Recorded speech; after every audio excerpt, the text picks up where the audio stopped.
This is Top Accolade Global News Update. I am Abiodun Mohammed.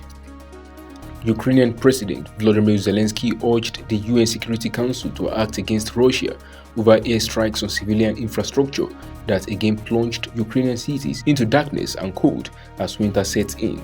Russia unleashed a missile barrage across Ukraine on Wednesday, killing 10 people, forcing shutdowns of nuclear power plants and cutting water and electricity supply in many places.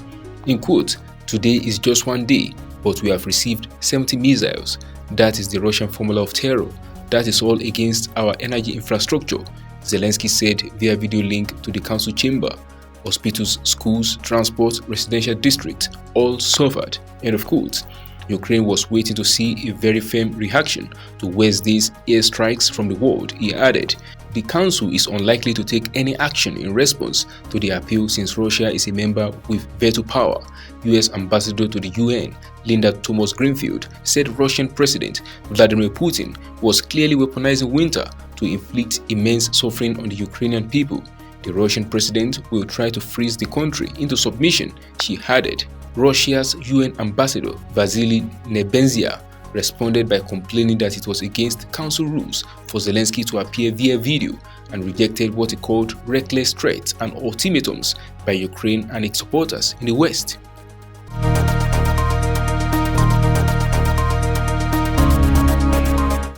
China reported a record high number of COVID-19 infections on Thursday, with cities nationwide imposing localized lockdowns and other curbs that are darkening the outlook for the world's second largest economy.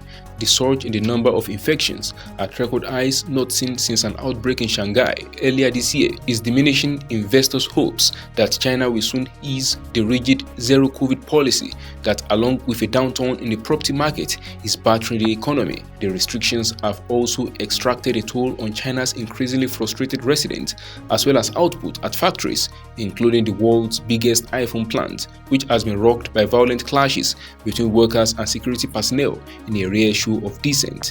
China's leadership has stuck by its zero-COVID policy, which includes some of the strictest restrictions in the world, saying it is necessary to save lives and prevent the medical system from being overwhelmed. However, in an acknowledgement of the pressure on the economy, the cabinet said China would use timely cuts in bank cash reserves and use other monetary policy tools to make sure there is enough liquidity. State media reported on Wednesday a hint that a cut in the reserve requirement ratio (RRR) may be coming soon.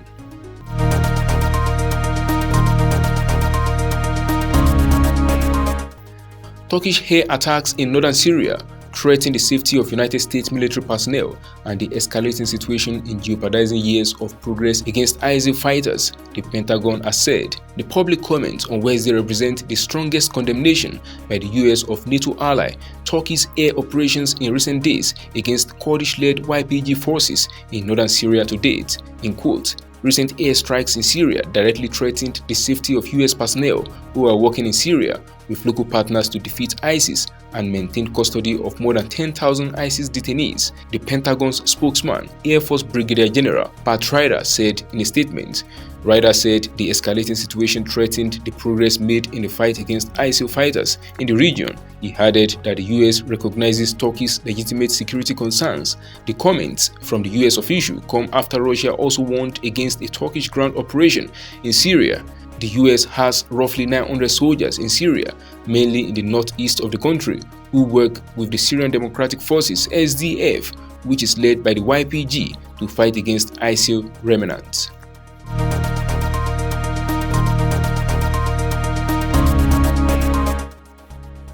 Pakistan's Prime Minister Shehbaz Sharif has named Lieutenant General Asim Munir as the new army chief. Information Minister Mariam Aurangzeb announced the appointment on Twitter on Thursday, ending weeks of speculation over what some call the most powerful position in the South Asian nation. Pakistan's military has directly ruled the country of 220 million people for nearly half of its 75-year history. Lieutenant General Sahir Samshad will take charge as the chairman of the Joint Chiefs of Staff Committee, Aurangzeb added in a tweet. Munir will replace General Kamar Javed Bajwa, who will end his 6-year tenure as Army Chief on November 29th. PM Sharif held a cabinet meeting earlier on Thursday where he selected Munir from a list of 6 nominees for the top military post. Munir is currently posted at the Army headquarters in Rawalpindi. He has served briefly as chief of the country's premier intelligence agency, the Inter-Services Intelligence (ISI). Defense Minister Khawaja Asif said the names of Munir and Shamshad have been sent for approval to President Arif Alvi, who is also the Supreme Commander of Pakistan's armed forces.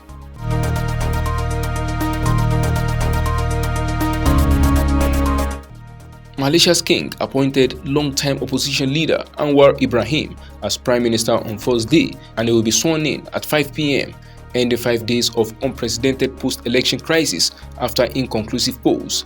Anwar's appointment caps a 3-decade-long political journey from a protege of veteran leader Mahathir Mohamad to protest leader, to a prisoner convicted of sodomy, to opposition leader, and finally Prime Minister.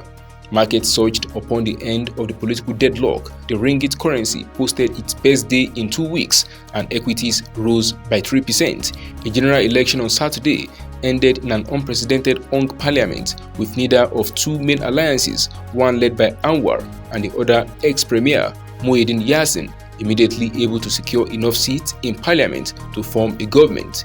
The 75-year-old Anwar has time and again been denied the premiership despite getting within striking distance over the years. He was deputy prime minister in the 1990s and the official prime minister in waiting in 2018. In between, he spent nearly a decade in jail for sodomy and corruption in what he says were politically motivated charges aimed at ending his career.